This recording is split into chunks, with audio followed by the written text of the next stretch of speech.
5,5 millones de estadounidenses han sido diagnosticados con trastorno bipolar. Sin embargo, su aparición en el cerebro es un misterio. Me han dicho tantas veces, coge las riendas de tu propia vida, demasiadas como para llevar la cuenta. Creía que todo era una especie de maldición que me había echado a mí misma. El empeño por comprender el cerebro bipolar es clave para entender el propio cerebro humano. Estamos todos interconectados. No me creo que si investigamos un área del cerebro, los descubrimientos que hagamos no tendrán aplicaciones en otras áreas. Utilizando las más recientes tecnologías para recabar información sobre el funcionamiento del cerebro, tenemos que poder integrar toda esa información para trazar un mapa que nos diga cómo encaja todo. Para entender en qué punto falla el cerebro bipolar, hemos de trazar un mapa, o mejor dicho, varios mapas del cerebro que cartografíen el viaje de vuelta de la enfermedad mental a la salud mental. Nos hemos propuesto viajar a la Luna a lo largo de esta década. Yo lo comparo con el viaje a la Luna. No porque sea fácil, sino porque es difícil. Para poder viajar al espacio exterior, hubo que poner a trabajar juntos a todos nuestros científicos en pos de un objetivo común. Ahora tenemos que viajar al espacio interior, descubrir el cerebro humano.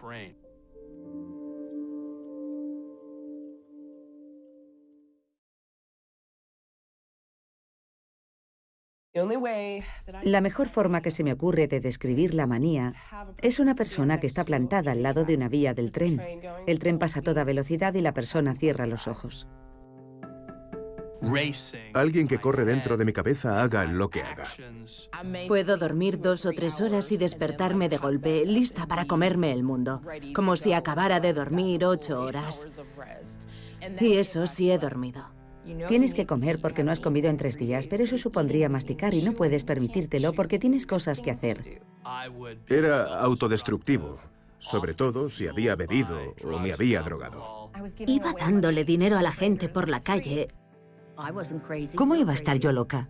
Pero si era la dueña del mundo. Los locos eran los demás. Yo me podía comprar coches y maletas de Gucci. Empecé a tener relaciones sexuales a diestro y siniestro. Me veía como una profetisa. Por ejemplo, cruzaba la calle sin mirar, porque ¿para qué va a mirar antes de cruzar un profeta? Y tenía alucinaciones acústicas en las que oía una risa constante. Llegué a un punto en el que pensaba que podía volar. Y no te das cuenta de a dónde te está llevando tu mente. Es lo que tiene perder la cabeza. Lo que más miedo me da es no saber si lo que estoy pensando ahora mismo es racional o es una locura. La manía conlleva con frecuencia el correr riesgos irracionales, una incapacidad de tener en cuenta los peligros más apremiantes, una absoluta falta de juicio y delirios de grandeza. Ni se me ocurría pensar que fuera posible vivir de otra forma. Si la manía se intensifica, puede producir psicosis y alucinaciones. Todos estos fenómenos pueden ser peligrosas manifestaciones de la manía, y cada uno de ellos requiere un mapa diferente de su desarrollo en el cerebro. Para empezar a trazar nuestro mapa de la manía, nos dirigimos a la Ciudad del Acero, al despacho de Mary Phillips, neurocientífica en la Facultad de Medicina de la Universidad de Pittsburgh.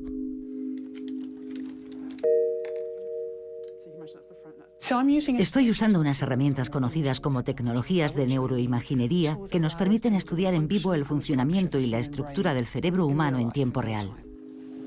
¿Qué tal te encuentras? Bien. Estupendo, pues vamos a empezar el test de adivinar cartas. Phillips está tratando de cartografiar la manía y su arriesgado comportamiento de búsqueda de recompensas. Su hipótesis es que la búsqueda de emociones fuertes es un rasgo fundamental de la bipolaridad. Lo que más nos interesaba era el comportamiento de toma de riesgos, las apuestas, los juegos de azar, el no estar seguro de si vas a ganar o vas a perder en un futuro, pero aún así jugártela. Y nos consta que las personas con trastorno bipolar tienden a excitarse más en esas situaciones, tienden a correr más riesgos. Me dije, voy a ir al casino. Y al cabo de 1 hora y media, ya había ganado 6.500 pavos jugando a los dados. Me invitaron a cenar. Había gente revoloteando a mi alrededor, mirando cómo jugaba. Era como en las películas. Les pedí que me cambiaran las fichas por otras de mayor valor. Me fui a cenar, volví al casino y me dije, voy a echar un par de partidas de blackjack. A los 5 minutos había perdido los $6.500. Eso sí que era deprimente. Así que volví a mi habitación del hotel y me puse un cinturón alrededor del cuello. Phillips cree que es capaz de cartografiar en el cerebro este tipo de búsqueda extrema de recompensas, activando los circuitos a través de un sencillo juego de cartas. Cuando están a la espera del resultado, ¿habré ganado un pastón? ¿Lo habré perdido? Hemos observado que las personas con trastorno bipolar experimentan un aumento anormal de la actividad en un área particular de la corteza prefrontal. Lo que ha descubierto Mary Phillips podría ser muy importante: el escurridizo biomarcador del trastorno bipolar. Un biomarcador es un análisis biológico. Pensemos en las enfermedades del corazón. Puede ser como el colesterol en sangre, por ejemplo. Los biomarcadores nos ayudarían en los diagnósticos a la hora de determinar si alguien tiene o no un trastorno bipolar. Hay biomarcadores que están basados en las imágenes, por ejemplo, las mamografías para detectar el cáncer de mama.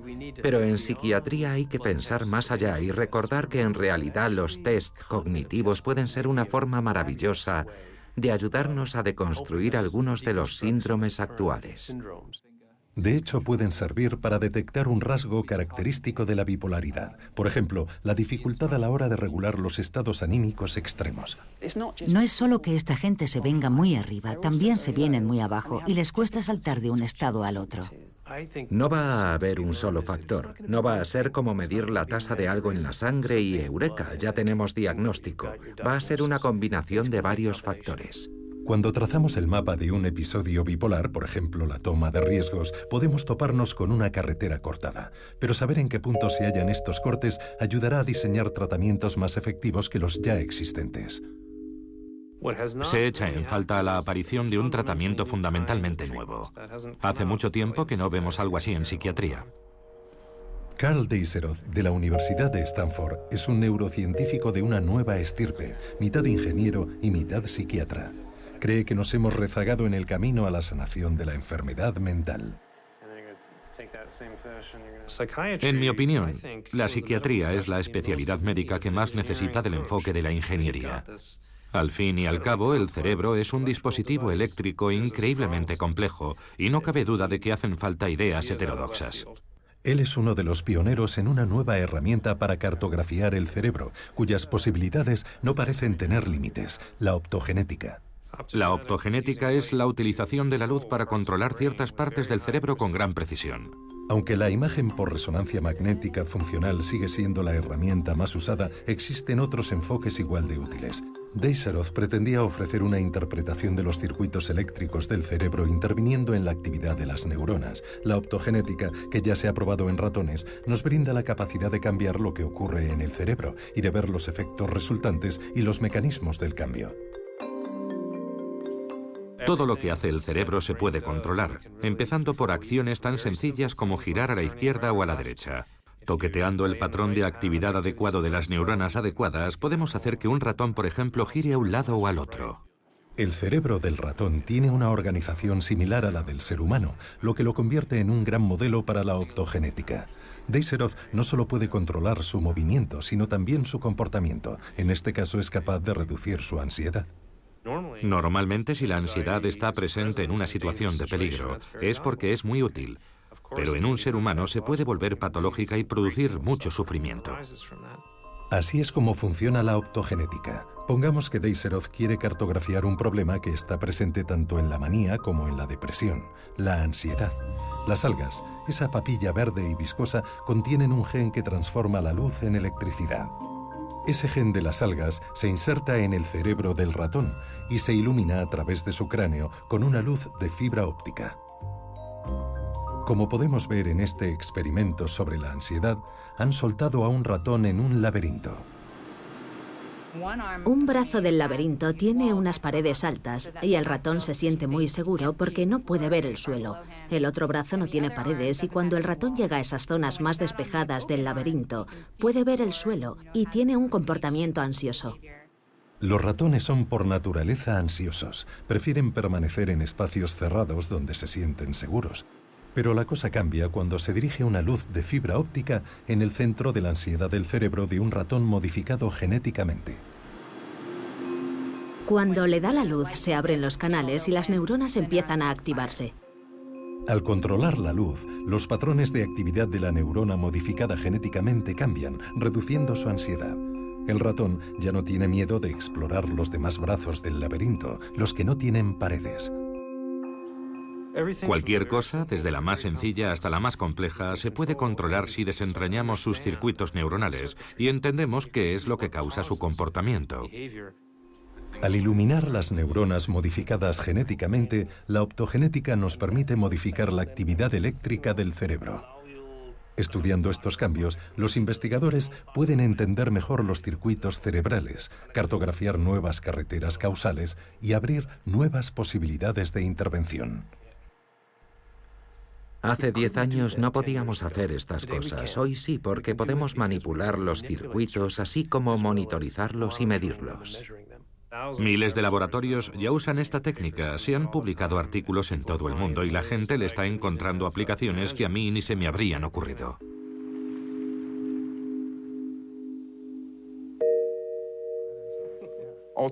En el fondo, me van los castillos en el aire.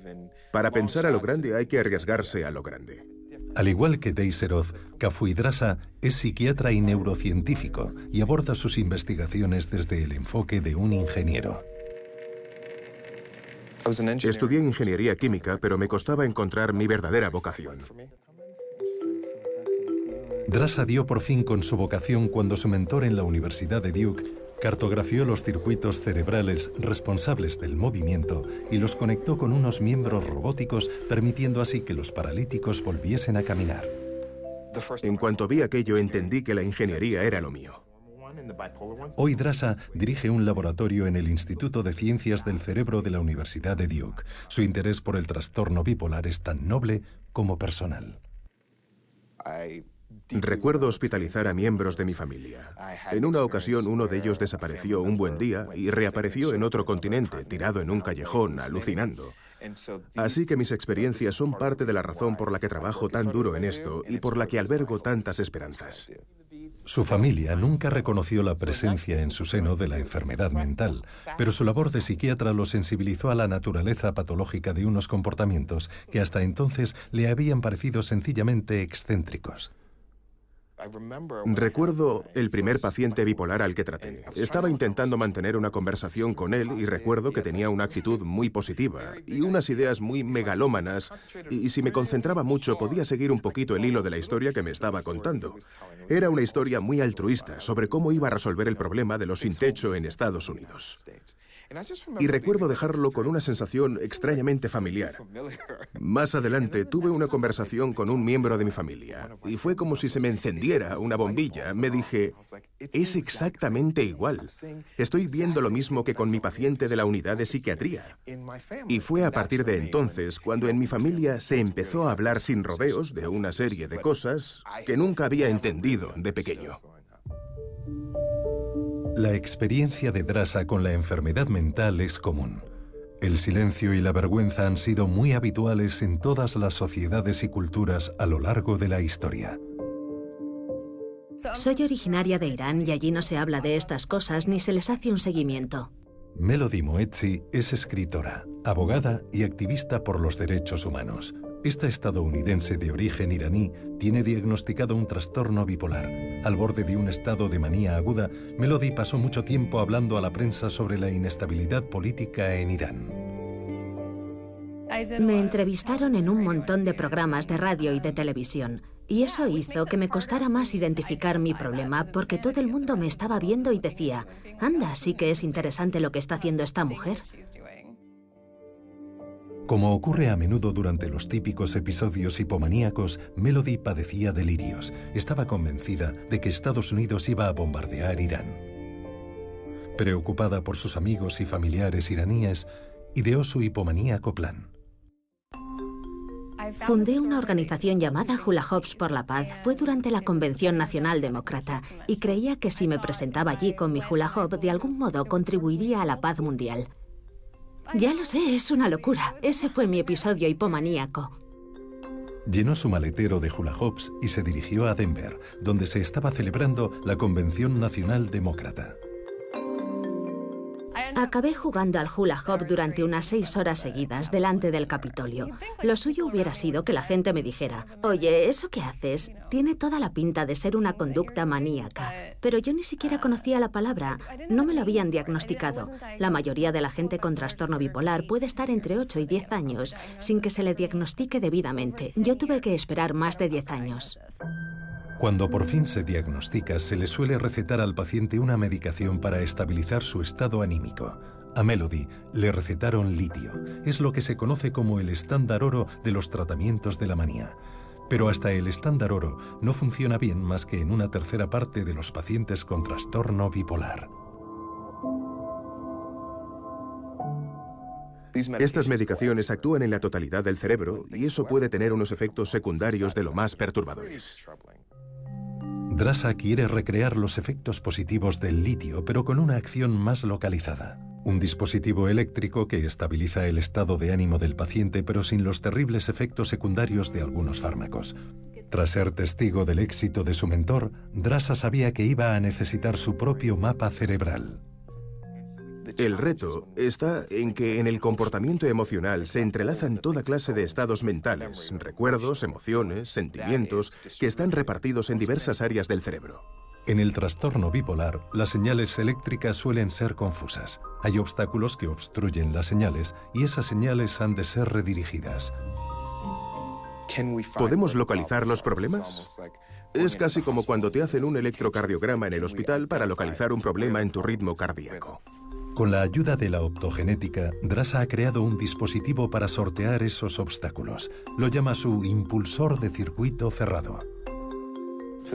Este es el aspecto del dispositivo dentro de la cabeza de un animal. La idea es que se puede configurar. Y como solo actúa donde lo necesitamos, solo estimula el área que deseamos corregir. No hay que preocuparse de los efectos secundarios que suelen tener los medicamentos. Para poder crear este impulsor, necesitaba sujetos de prueba, en este caso ratones, a los que implantó genes de humanos con trastorno bipolar. Cuando les implantamos ese gen que hemos identificado en los seres humanos, empiezan a mostrar comportamientos que recuerdan a los que vemos en los humanos. Se insertan 64 sensores en el diminuto cerebro del ratón bipolar. Un ordenador monitorea las señales eléctricas que emite o dispara el cerebro en todo momento. 30.000 datos por segundo, procedentes de los 64 cables. Y esa información se almacena en nuestro ordenador, donde la podemos analizar. Analizando esta actividad eléctrica, Drasa puede crear un mapa dinámico que le permite seguir el recorrido de cada pensamiento por el cerebro. El impulsor de circuito cerrado detecta cuando una señal se topa con un obstáculo en su ruta, descodifica esa señal y la reintroduce en el otro lado, sorteando así el obstáculo, de tal forma que la señal eléctrica puede ser leída correctamente en su destino. Leemos la información, la procesamos y volvemos a enviársela al cerebro. Drasa no cree que se deban implantar genes modificados y cables de fibra óptica en cerebros humanos, pero espera que el mapa que está desarrollando gracias a la optogenética y su impulsor de circuito cerrado tengan aplicaciones en otro tipo de tratamientos. Cuando se trata de curar a los pacientes y de ayudarles a recomponer su vida, lo que queremos es obtener resultados, limitando las intervenciones al mínimo indispensable. La ingeniería y la neurociencia están conduciendo a científicos como Deiserov y Drasa a terrenos inexplorados en la investigación bipolar. Pero las herramientas que han creado no se limitan a la manía. Para los que cabalgan el tigre de un episodio maníaco, puede ser igual de peligroso apearse de su montura y caer en una depresión. Tienen una espada de Damocles sobre su cabeza y tenemos que hacer algo más por ellos que lo que estamos haciendo.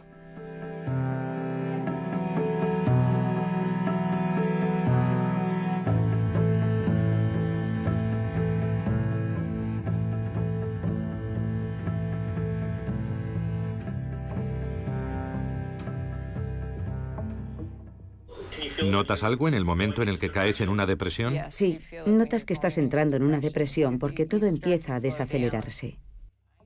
Todavía me acuerdo de cuando llamaba a mi psiquiatra y me remitía a urgencias. Y recuerdo que mi primera reacción era pensar, ¿pero cómo va a ser esto una urgencia? Te resistes a creértelo. No puede ser que te esté volviendo a pasar. No te crees que Dios o la vida puedan ser tan crueles otra vez.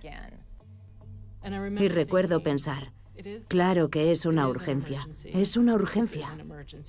Solo conseguía arrastrarme fuera de la cama cuando no me quedaba otro remedio. Me sentía pastosa, confusa, incapaz de concentrarme. Te duelen las uñas, te duele el pelo. Es la agonía más atroz que te puedas imaginar. Se te pasan por la cabeza pensamientos como, eres fea, no vales nada, nadie te quiere, nunca podrás volver a hacer nada. Tenía que venir alguien a cambiarles los pañales a mis hijos, a lavarlos, a acostarlos. Me había retirado de la vida. Los demás te dicen, pero si hace una semana estabas genial. Y los miras como si estuvieran locos, porque sabes en lo más profundo de tu ser que nunca te has sentido de otra forma y que nunca vas a sentirte de otra forma. Y era continuo. No me daba tregua. Esta es Brandy Ellis. Su depresión duró 3 años. Nunca tienes un buen día. Nunca tienes una buena hora. Estás vacía. Fármacos, terapia conversacional, tratamientos electroconvulsivos o electrochoques. Nada le funcionaba. Mi cerebro estaba intentando matarme. No tenía el menor interés en que yo sobreviviera. Me costaba encontrar médicos que aceptaran tratarme, porque les preocupaba tener que responsabilizarse de mi eventual suicidio. Tuve un psiquiatra que, al ver que no me funcionaba ningún tratamiento, me dijo que dejara mi trabajo, porque no iba a poder volver a trabajar nunca más, y que renunciara a seguir probando medicamentos y que encontrara a Dios. A falta de otras opciones, Brandy oyó hablar de la labor de Helen Mayber, una neurocientífica de la Universidad de Emory, pionera en el uso de la ECP, o estimulación cerebral profunda, un tratamiento de último recurso contra la depresión. La estimulación cerebral profunda estaba teniendo mucho éxito a la hora de aliviar los síntomas de los pacientes con Parkinson, así que era una tecnología avalada por la experiencia y estaba disponible. Allá por los años 90, cuando Mayber vio el éxito de la estimulación cerebral en el tratamiento del Parkinson, pensó que podría funcionar en los casos de depresión severa, los pacientes a los que ella describe como atascados. Has perdido la capacidad de encontrar una ruta alternativa y de tratar de autocorregirte. Estás en la cuneta y no te puedes mover. El nombre estimulación cerebral profunda es una descripción certera del procedimiento. El paciente permanece despierto mientras el cirujano le taladra el cráneo y le inserta unos electrodos en un área específica del cerebro previamente cartografiada. Los electrodos emiten un pulso eléctrico continuo. La intensidad del pulso puede aumentar o disminuir para estimular el área del cerebro que rodea el electrodo. Igual que usamos un marcapasos para tratar una arritmia cardíaca, podemos usar la estimulación cerebral para alterar la forma que tiene un paciente de regular sus estados anímicos. En los pacientes con Parkinson, la clave para tratar los temblores de las manos resultó ser un mapa detallado del circuito o red neuronal que controla el movimiento de las manos. Mayber empezó a desarrollar su propio mapa, el primero en su género, que no estaba relacionado con el movimiento, sino con el estado de ánimo. Empezamos a finales de los años 80 estudiando modelos neurológicos de la depresión a partir de la neuroimaginería, de la tomografía por emisión de positrones, y observamos que había un patrón y que todos los pacientes con depresión lo compartían. La depresión parecía manifestarse de igual modo en todos los casos. Mayber y su equipo descubrieron que una y otra vez estaban implicadas las mismas regiones del cerebro. Empezamos a trazar un mapa y pudimos ponernos a estudiar cómo se conectan entre ellas todas esas áreas particulares, valiéndonos de otras técnicas de imaginería que nos permitieron cartografiar la sustancia blanca. Los circuitos de la sustancia blanca son las rutas que conectan los diferentes distritos del cerebro. Pero ¿cuáles son las carreteras que controlan nuestro estado de ánimo?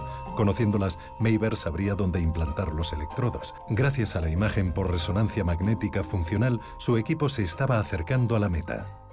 Entonces hicimos nuevos experimentos en el quirófano para cartografiar la sustancia blanca antes de implantar los electrodos. Y sabíamos exactamente dónde ponerlos. Cuando su mapa de la depresión tomó forma, Mayber tardó un año en encontrar a su primer voluntario. El día de la primera operación, ella y su equipo se hallaban al borde de lo desconocido. Porque, francamente, el primer experimento en el quirófano podía saldarse con un empeoramiento de los síntomas. Brandy fue la paciente número 29. Tenía unas dudas terribles, pero estaba desesperada. Cuando estás en la mesa de operaciones, te preguntas cómo has llegado a un punto en el que perforarte el cráneo te parece una buena idea.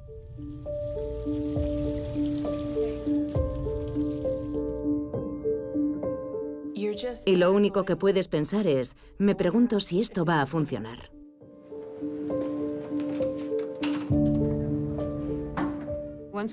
Cuando estuvimos listos e implantamos el primer electrodo, ya podía empezar la estimulación cerebral. Las instrucciones eran sencillas. Vamos a empezar y tu papel es decirnos si notas que te está pasando algo. Empezaron con una estimulación de baja intensidad y nada. Aumentaron la intensidad de los impulsos eléctricos y seguía sin pasar nada. Pasamos al siguiente contacto y lo volvimos a encender. Nada. Puede que no estuviéramos usando los parámetros adecuados, pero decidimos que era mejor seguir yendo por orden. Y llegamos al tercero. Lo encendimos. Empezamos por una corriente baja y no pasó nada. Subimos a unos 5 voltios y la paciente dijo, anda, esto sí que es interesante. En un momento dado, dieron en el clavo. Y la doctora Mayberg se dio cuenta. Y yo me di cuenta. Y me pidió que se lo describiera.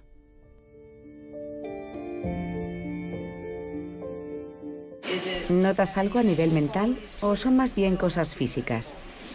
La verdad es que empecé a notar una especie de ligereza en mi estado de ánimo que acompañaba la sensación de ligereza física. Fue una transformación drástica, una remisión súbita de una depresión que durante años había arrojado a Brandy a un estado casi vegetativo. La felicidad le volvía a parecer una posibilidad viable. El éxito de la estimulación cerebral profunda ha aumentado nuestro conocimiento de la biología del cerebro. Los mapas que han creado son el legado de su labor. Unos mapas que han podido ser refinados con un detalle aún mayor con la ayuda de uno de los colegas de Mayber. Helen Mayber y yo somos muy amigos. Llevamos mucho tiempo hablando de todo esto. Y está muy claro que las ideas de la optogenética ya nos permiten ayudar a guiar cosas como la colocación de los electrodos. Funcione o no el experimento, lo verdaderamente importante es lo que nos enseña sobre el cableado que determina la regulación del estado de ánimo. 3 años más tarde, Brandy sigue sin padecer depresión. Los electrodos siguen implantados y los cables se me meten en el lóbulo frontal y se extienden hasta una conexión que tengo en el cuero cabelludo, que tiene unos cables que descienden por mi cuello hasta unas pilas que llevo implantadas debajo de la pared torácica. Hacer punto es lo que llamo una actividad pro-yo. La estimulación cerebral profunda quita el freno de mano que impedía al coche avanzar, pero ahora el paciente tiene que sentarse al volante. Esto no es como darle a un interruptor que te hace estar feliz de repente. Tu estilo de vida cambia, tu comportamiento cambia y sigues tomando tu medicación. Lo que pasa es que esas cosas empiezan a funcionar y eso es lo que hace que te sientas mejor. La estimulación cerebral profunda no me hace feliz, pero consigue hacerme sentir emociones apropiadas. Estoy feliz cuando me pasan cosas alegres y triste cuando me pasan cosas tristes. Me encanta tener las emociones apropiadas. Ha sido un cambio magnífico para Brandy, pero algunos piensan que este campo de investigación debería estar mucho más avanzado. Pensemos en la evolución de la tecnología móvil en los últimos 10 o 15 años. Evidentemente es una cosa asombrosa, pero uno no debe dejar de preguntarse qué ha pasado con la tecnología neuroquirúrgica en los últimos 20 años. Hay que propulsarla de una vez al siglo XXI.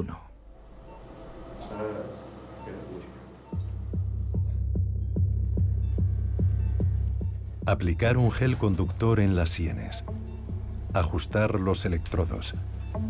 Insertar un protector bucal y administrar una descarga eléctrica. Es una terapia de respuesta rápida ya clásica conocida como TEC o terapia electroconvulsiva. También se conoce como terapia por electrochoque.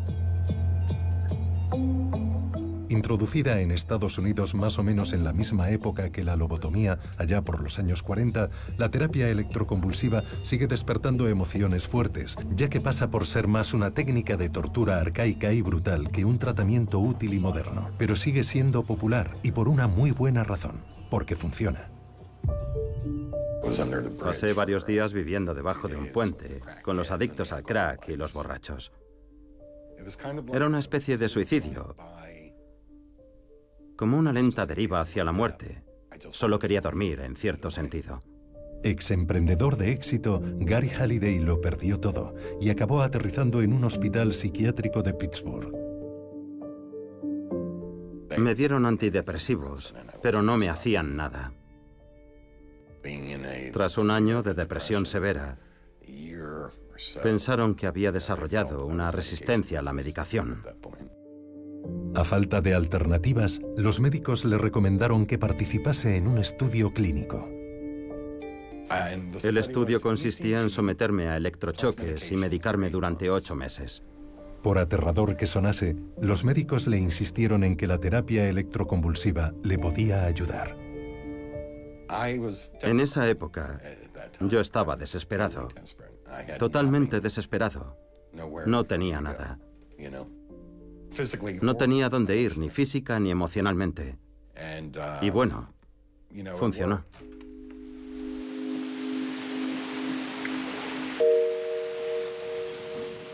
Por lo general me derivan a los pacientes cuando todo lo demás no ha funcionado. Esta catedrática de ciencias psiquiátricas y comportamentales en la Universidad de Duke, Sarah Lisanby, ha ahondado en nuestra comprensión de lo eficaz que puede ser la terapia electroconvulsiva.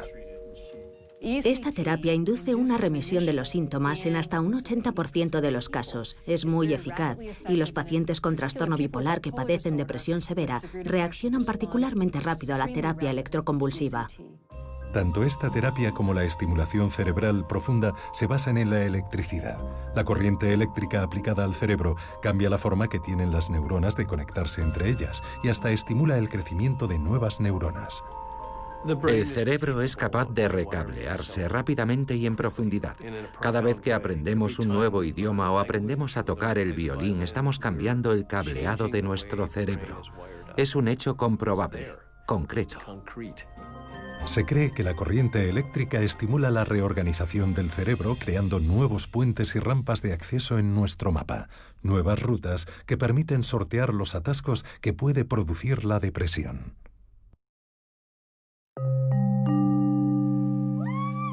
La plasticidad cerebral ayudó a Gary a recuperarse, pero la terapia electroconvulsiva no siempre es eficaz y puede pasar factura. Me levantó un poco el ánimo, pero la cosa no cuajó. La mayor parte de la gente tiene pérdidas de memoria transitorias cuando se somete a la terapia electroconvulsiva, pero yo perdí una década de recuerdos. Hay un montón de años que no recuerdo. Así que Lisanby recurrió a otro tratamiento experimental que emplea una dosis de electricidad mucho menor para promover el crecimiento y la reorganización neuronal sin causar pérdidas de memoria. Empezó a experimentar con la EMT. EMT quiere decir estimulación magnética transcraniana y funciona usando una bobina magnética que se aplica en la cabeza, en la superficie del cuero cabelludo. Es pequeña, pero emite un campo magnético muy potente. Al igual que la terapia electroconvulsiva, el imán genera una corriente eléctrica en el cerebro activando las neuronas. Por ejemplo, si acercamos la bobina de estimulación magnética a la parte del cerebro que controla el dedo índice, le provocamos al paciente una sacudida en el dedo al administrarle una descarga en la corteza motora. Es un ejemplo muy sencillo de comportamiento motor. El efecto en el dedo índice se basa en un circuito motor, como el cartografiado por los investigadores del Parkinson. Pero a Lisanby le interesaban los estados de ánimo, y el lugar más obvio en el que empezar no era otro que el mapa de Helen Mayberg. Las doctoras Lisanby y Mayberg se basan en un mismo principio, que el problema es que el tráfico no está bien regulado en un circuito. Una afina el circuito poniendo una sonda en el cerebro, mientras que la otra lo hace a través de algo que se produce en la superficie de la cabeza. Pero en el fondo las dos están tratando de hacer lo mismo. El campo magnético de la estimulación magnética se adentra tan solo unos centímetros en el cráneo, por lo que Lisanby tenía que encontrar una rampa de acceso cerca de la superficie del cráneo que condujese a la autopista de la depresión cartografiada por Helen Mayberg. Esa rampa de acceso afectaría a las áreas de las profundidades cerebrales donde reside el problema, sin exponerse a una intervención quirúrgica. Por ello, Lisanby se propuso retrasar el mapa de la estimulación cerebral profunda al revés. En un caso abordamos el problema desde arriba y en el otro desde abajo, dos herramientas diferentes para intervenir en la misma red neuronal. La estimulación magnética aún tardará en ser una herramienta eficaz de mantenimiento mental. Puede que un día la terapia electroconvulsiva mejore hasta el punto de evitar la pérdida de memoria, pero perfeccionar el tratamiento y desterrar el estigma social puede llevar un tiempo. Por ello, la inmensa mayoría de los pacientes bipolares sigue dependiendo de la medicación, pese a que puede llevar meses de ensayos y errores determinar las dosis adecuadas. Hay muy pocas enfermedades en las que uno se pueda permitir esperar semanas antes de ver un alivio de los síntomas.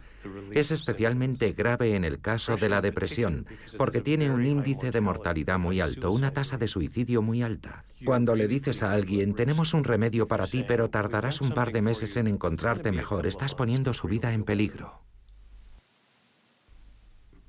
¿Cómo es que en otros campos de la medicina hay formas de controlar rápidamente los síntomas? Por ejemplo, la hipertensión maligna se puede reducir muy rápido. Las convulsiones se pueden interrumpir también muy rápido. Carlos Zárate es jefe de terapias experimentales en el Instituto Nacional de la Salud Mental. Hay que esperar entre 6 y 8 semanas para que un antidepresivo surta pleno efecto. Y mientras tanto, el paciente puede perder su trabajo, su familia o su matrimonio, e incluso puede intentar suicidarse. Así que nos dijimos que tenía que haber un tratamiento mejor. Un equipo de científicos dio con un nuevo y radical tratamiento, un fármaco más conocido por su presencia en las raves que por su efecto antidepresivo. Se conoce como Special K, Vitamina K, Kit Kat. Son algunos de los nombres que se le da a la ketamina. La ketamina. Esta sustancia de acción rápida se popularizó como anestésico en la guerra de Vietnam. Pero los médicos observaron además indicios anecdóticos de un inesperado efecto secundario. Muchos soldados reconocieron encontrarse de mejor ánimo tras consumir la ketamina. Décadas más tarde, Zárate se topó con estos relatos y decidió probar la ketamina con sus pacientes más deprimidos. Eran individuos que estaban muy deprimidos, muy alicaídos, muy desesperanzados, muy... ¿Qué sentido tiene seguir? Presentaban todos esos síntomas. Era gente incapacitada funcionalmente que no podía conservar un empleo. Ya desde la primera dosis de ketamina, Zárate no daba crédito a los resultados. Con solo una infusión de ketamina se observa una rápida mejoría de la depresión al cabo de unas horas, y eso supone un gran cambio de paradigma. En cuanto se demuestra que tal cosa es posible, todo el mundo dice, eso es, tenemos que ponernos a investigar sustancias que hagan eso. Sin embargo, la ketamina tenía sus inconvenientes. Para empezar, no funcionaba en todos los casos. En más de un tercio de los pacientes de Zárate no surtía efecto, y en muchos de los que sí notaron el efecto, este desaparecía al cabo de unas semanas. Por suerte, Zárate tenía un compañero que podía ayudarle a comprender por qué. Ahora mismo estamos haciendo un estudio sobre la ketamina. La ketamina, al igual que la estimulación magnética transcraneana, favorece la plasticidad cerebral, creando nuevas neuronas, nuevas carreteras que pueden servir de desvíos para sortear la depresión. Pero Lisanby no estaba usando la estimulación magnética para crear más carreteras, sino para cartografiarlas. La estimulación magnética no solo sirve para inducir la plasticidad, sino también para medirla. Y estamos midiendo el impacto que tiene la ketamina en la plasticidad cerebral gracias a la estimulación magnética. La idea es trazar un nuevo mapa, un mapa del sistema de respuesta rápida del cerebro que podría abrir nuevas vías para abordar el trastorno bipolar y la depresión. Pero no siempre se trata de encontrar nuevos fármacos. Reducir la duración del periodo de prueba y error de los tratamientos ya existentes es uno de los nuevos retos que surgen conforme vamos ampliando nuestros mapas a escala genética.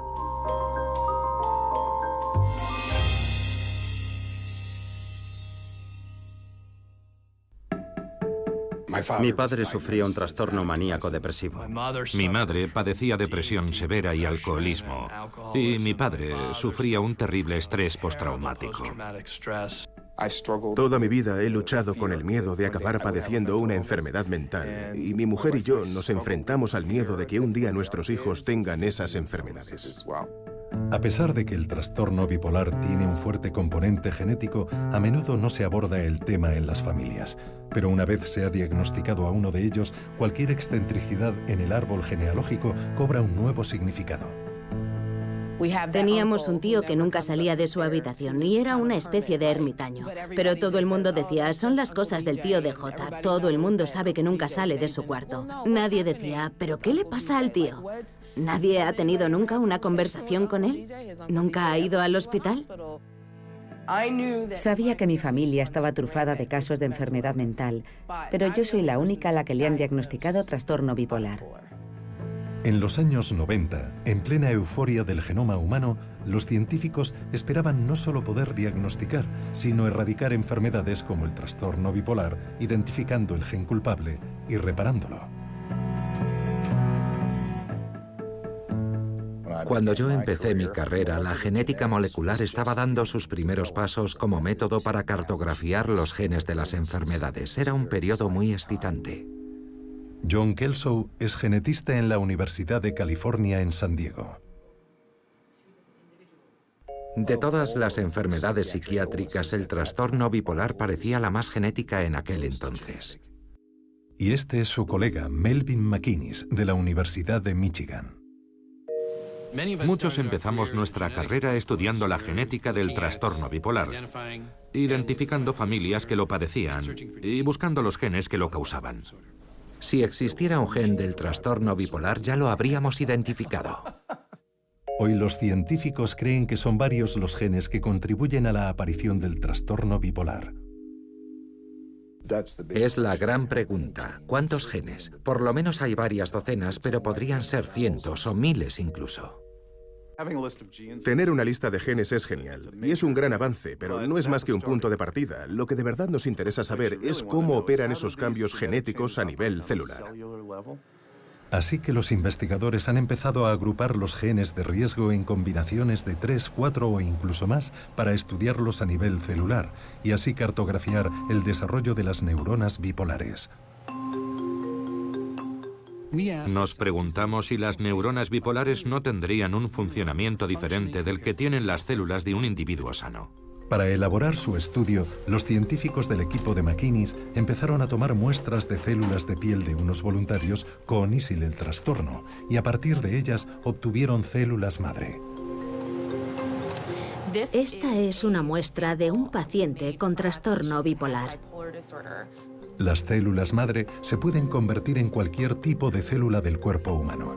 En el laboratorio de McInnes, lo más habitual es que las células madre se acaben convirtiendo en neuronas. De esta forma, crean minicerebros que les permiten estudiar su desarrollo. ¿Los circuitos de las personas con el trastorno se forman durante la misma fase de desarrollo que en las personas sin el trastorno? ¿Producen los mismos tipos de circuitos o de células? ¿Estas células se comunican de la misma forma? Todas son incógnitas absolutas y es lo que estamos estudiando.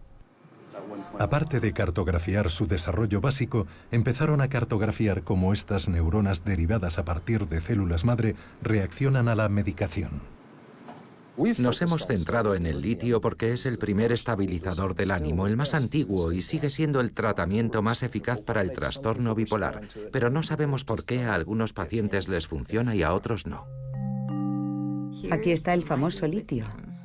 Tal y como hemos visto, el litio solo funciona más o menos en 1/3 de los pacientes con trastorno bipolar. Dar con la medicación adecuada y la dosis adecuada puede llevar meses y a veces años de prueba y error. Pero si cartografiamos el desarrollo neuronal basándonos en combinaciones de genes de riesgo, quizá obtengamos pistas sobre las combinaciones de genes de riesgo que se resisten o que reaccionan a la medicación. Es un buen ejemplo de cómo, encontrando un punto de apoyo en la biología, de pronto podemos pensar en tratamientos posibles para el problema más localizados. A partir de ahí, la complejidad tan solo va a más. Hacer un mapa neuronal en un laboratorio aséptico es un poco como hacer un mapa de carreteras de una urbanización cerrada, pasando por alto el caos de la vida o las colisiones con los elementos de nuestro entorno. Millones de interacciones diarias que desaparecen por completo de la ecuación. El hecho de que alguien tenga una vulnerabilidad genética al trastorno bipolar no quiere decir forzosamente que lo vaya a desarrollar. Siempre hay una interacción entre naturaleza y entorno.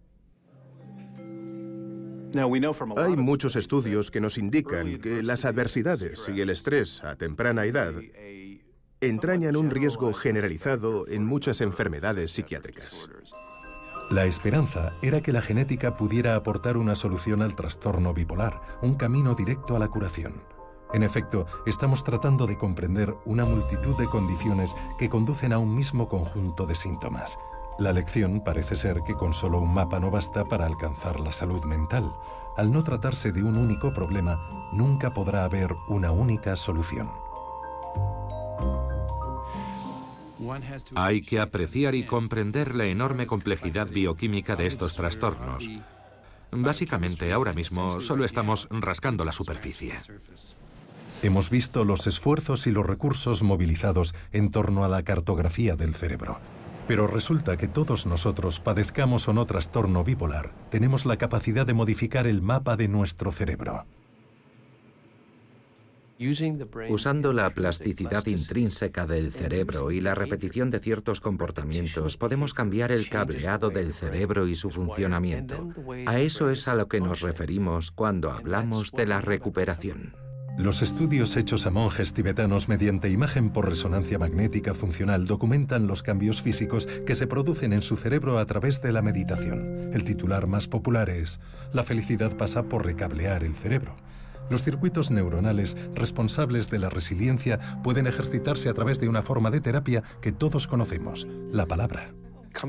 Cuando empecé mis prácticas de psiquiatría, creía que lo mejor que podíamos hacer por los pacientes era desarrollar un impulsor de circuito cerrado perfecto. Pero tras pasar un tiempo con terapeutas experimentados, descubrí que en algunos casos están igual de capacitados para recalibrar los sistemas cerebrales. Así que ahora creo firmemente en el poder de la terapia. Hay cosas como la meditación o el pensamiento positivo que pueden cambiar nuestra forma de pensar. Nos recablean la mente, en cierto sentido, nos hacen felices. Todos hemos oído hablar de la terapia conversacional, pero hasta el momento no habíamos sido capaces de entender cómo funciona. Hoy, gracias a la imaginería cerebral, podemos observar sus efectos en el cerebro.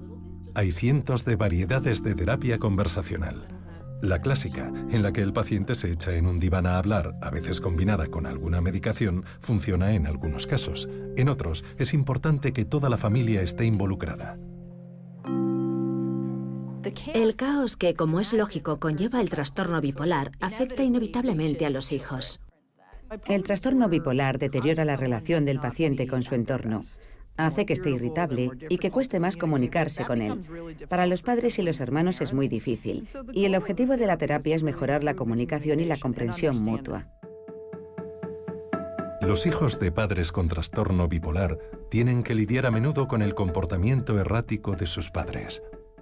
Me negué a seguir ningún tipo de tratamiento hasta los 35 años. Hasta ese momento, cada vez que tenía un episodio, maltrataba a mis hijos. El estrés al que suelen verse sometidos los hijos de padres bipolares los expone a desarrollar a su vez el trastorno.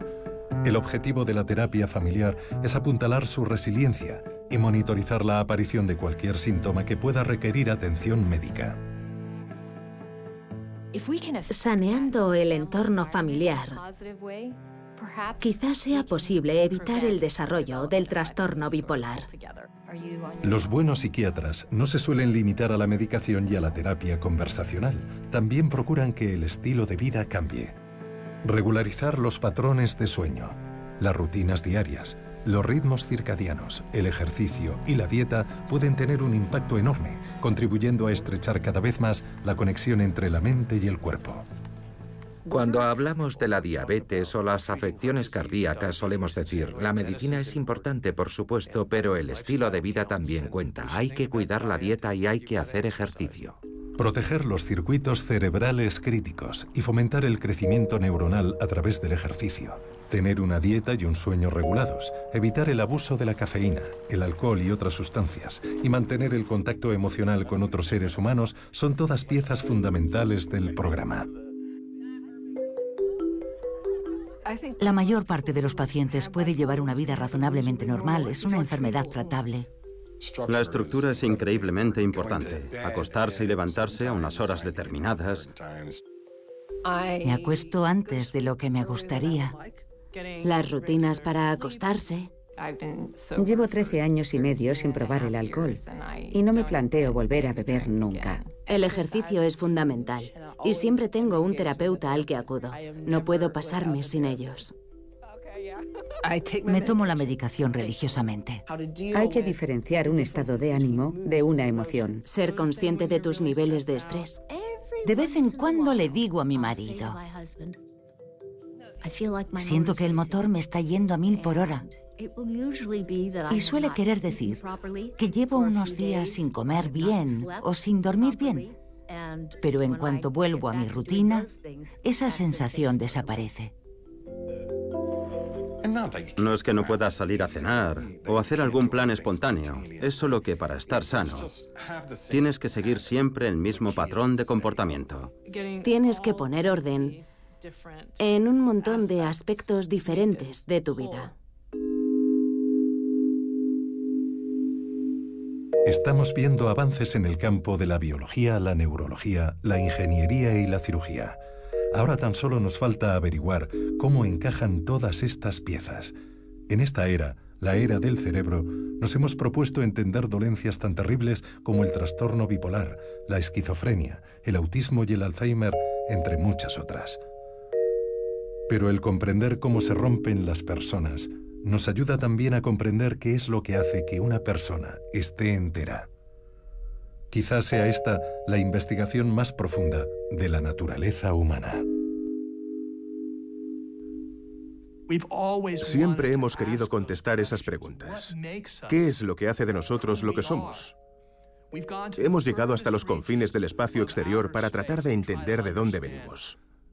Y sin embargo, todavía no entendemos los aspectos más elementales de lo que verdaderamente hace de nosotros lo que somos.